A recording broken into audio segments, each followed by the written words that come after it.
په کومه ورځ چې د یو نابینا سترګې لید پیدا کړي، لومړني څه چې لرې یې غورځوي خپل امثال لرې غورځوي چې ټول عمر یې ورسره د لارې په موندلو کې مرسته کړي. ډېر خلک ورته کار کوي. کله چې لږې بریا یا ښې ورځې ته ورسیږي نو ناڅاپه دوی هغه څه هیروي چې له طوفان څخه په وتلو کې ورسره مرسته کړي. دوی خپلې ورځنۍ کړنې، عادتونه، اصول او هغه خلک پرېږدي چې له دوی سره یې په مات او کله چې ډېر لوېدلي وو په هغې حالت کې کومک او مرسته کړې وه.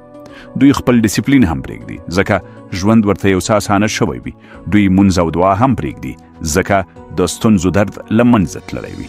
دوی له خپلو زړو دوستانو هم لاره چپوي ځکه نوي ملګري ورته ډېر مناسبه او راښکونکي ښکاري.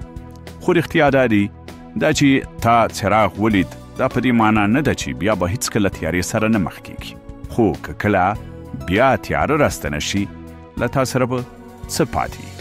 ټول هغه خلک، وسایل، عادتونه، خویونه، ډیسپلین، نظم چې ته یې له یو ستونزمن حالت نه راایستلی وي هغه به دې له لاسه ورکړي.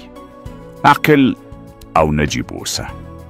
د هغه وسایلو، خلکو او درسونو درناوی وکړه چې له مځکې په پورته کېدو کې یې در سره کومک کړی.